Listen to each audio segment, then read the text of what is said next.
Halo? di depan. Oh oke, ya silakan tuh sudah. Ya, Oh Bapak ya kayaknya. selamat malam Ayah Edi, selamat malam Mbak Riri. Selamat malam. Pas Singkat saja, saya Erik, suaminya Ibu Rika tadi. Oh, ini sepasang ternyata, luar biasa. Kita kasih tapi beda jempol. Ayah Edi. Oke. Singkat saja Ayah Edi, terkadang dalam sama-sama berniat baik untuk pendidikan anak ya. Cuman kadang ada perbedaan sudut pandang atau perbedaan pendapat gitu. Nah, kira-kira untuk menyelesaikan perbedaan pendapat saya dan istri saya itu gimana? Seperti apa Ayah Edi? Oke, baik. Terima kasih Bapak, Pak Erik. Oke. Inilah Silakan. inilah indahnya saya buka sekolah, Ri. Jadi semua kasus itu numplek ada di situ.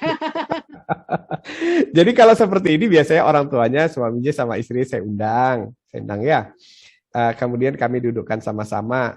Saya cuma dengerin, menurut ayah gimana yang baik, yang benar, menurut bunda yang baik gimana. Akhirnya masing-masing gantian bicara. Baik, sumber kebenaran bunda apa, sumber kebenaran ayah apa. Dan rata-rata menyebutkan sumber kebenaran adalah pola asuh orang tuanya.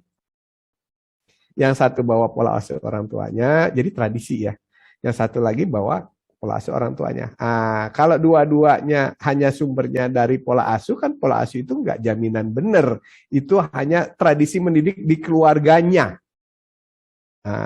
Kalau gitu harus ada titik tengahnya. Itulah kenapa saya menulis buku parenting, supaya ini jadi acuan bersama. Oke, kebenaran mendidik tuh ini. Jadi kalau dulu orang tuamu begini, orang tuaku begini, oke, ada perbedaan, maka kita satukan melalui cara buku ini. Nah, sama di sekolah saya juga begitu. Nah, suaminya begini, istrinya begini. Wah, kadang-kadang sampai rame itu. Kalau lagi saya dengar ini makan damai ya, kelihatannya ya, keluarga damai, keluarga Burika. Kalau di sekolah saya tuh sama, ini loh gini tuh papa tuh kalau lagi begini ya nggak apa-apa, biarin aja rame. Rame untuk sebuah kedamaian kan lebih baik daripada damai untuk nanti jadi rame. Setelah itu baru kita pelan-pelan dialog kesadaran namanya. Mau nggak kita menyadari bahwa sesungguhnya itu bukan kebenaran. Itu baru keyakinan yang apa yang kita yakini benar. Ya. Kalau kebenaran itu basisnya apa? Basisnya eksperimental. Jadi sudah dibuktikan, sudah diujikan. Nah, kalau saya ini sudah jadi ayah ini 20 tahunan ada kali ya, Ria? Ya, udah diuji sama anak sendiri, udah diuji keluarga sendiri, udah diuji sama anak-anak lain sekolah. Ya, saya dirikan sekolah tuh dari tahun 2006.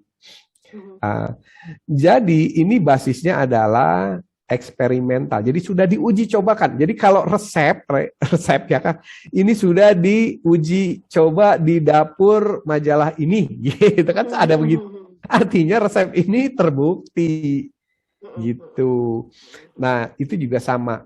Nah, kemudian akhirnya kita lakukan proses rekonsiliasi. Baik, dalam kasus apa Bunda berbeda pendapat? Ini kasusnya. Oke. Menurut pemahaman saya, pengalaman saya, kalau menghadapi kasus ini, teknik yang kami terapkan di sekolah dan pernah kami terapkan di anak kami seperti ini. Gitu. Nah, jadi kalau ayah bunda ingin mendapatkan hasil yang seperti ini, maka terapkanlah begini. Coba lepaskan ego dulu ayahnya mendidik seperti apa. Misalnya begini ya, antara keras sama lembut deh, seringnya begitu tuh. Kalau papanya tuh terlalu nyantai, misalnya begitu, istrinya bilang, segala dikasih ini segini. Oh iya dong, kan kita harus menyenangkan anak. Oh ribut gitu. Nah, akhirnya kita tengahi bahwa kasih sayang, kasih tegas, itu kata kunci di parenting. Kapan kita kasih sayang, kapan kita kasih tegas. Jangan kebalik. Ketika anak kita harusnya dikasih tegas, papa kasih sayang. Nah, terus yang kedua, kunci di parenting adalah kompak. Walaupun kita nggak sepaham, walaupun kita nggak setuju, kompak dulu yang penting. Iya. Jangan bertengkar di depan anak. Kalau mau bertengkar nanti berdua aja. Nah, supaya pertengkaran itu tidak melebar, maka kita harus punya acuan. Acuannya apa? Buku. Nah, buku misalnya kayak gini ya, bukunya ya. Nah, bagaimana kita bisa mengarahkan anak kita? Enggak, kalau menurut keluarga besar saya tuh yang penting tuh nilai akademis itu lebih utama, harus wajib. Nah, loh sekarang kan zamannya beda gitu, Pak. Nggak bisa begitu, Pak. Anak-anak kita itu kita sesuaikan. Dia maunya apa, minatnya kita dukung. Nggak bisa. Dulu tuh Papa sukses tuh gara-gara sekolah sukses, akademisnya bagus. Nah, terus akhirnya nggak selesai-selesai kan. Karena itu berdebat tentang keyakinan masa lalu. Nah, akhirnya saya tulislah buku ini. Terus kalau kita mau belajar dari yang sudah applied, nah ini sudah membimbing anak-anak, nggak cuma Riri ya.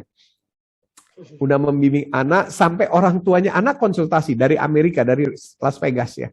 Itu konsultasi sama saya karena dia merasa belum menemukan passionate-nya sampai udah punya anak 2 kalau nggak salah.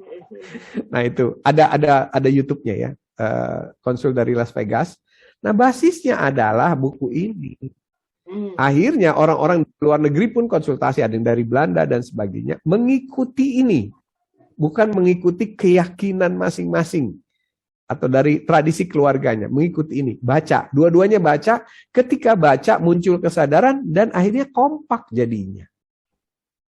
Di sekolah kami persoalan terbesar yang sering dihadapi itu, orang tuanya beda pendapat. Itu biasa banget. Tapi alhamdulillah dengan adanya sekolah itu, nah kalau sekolah itu nggak ada, dengan adanya buku ini, buku-buku ini, itu akhirnya terjadi rekonsiliasi. Oh, kayak gitu toh. Karena ini bukunya selain inspirasi, aplikasi bentuknya. Jadi terapan, ini buku-buku terapan. Seperti itu. Nah, kira-kira begitu, Papa. Pantes saya kira ini Plasma Unitech, kok nama orangnya keren amat begitu ya, kayak nama Pak Erik ternyata namanya iya. ya. Jadi kurang lebih begitu ya Pak Erik ya. Berikutnya terakhir.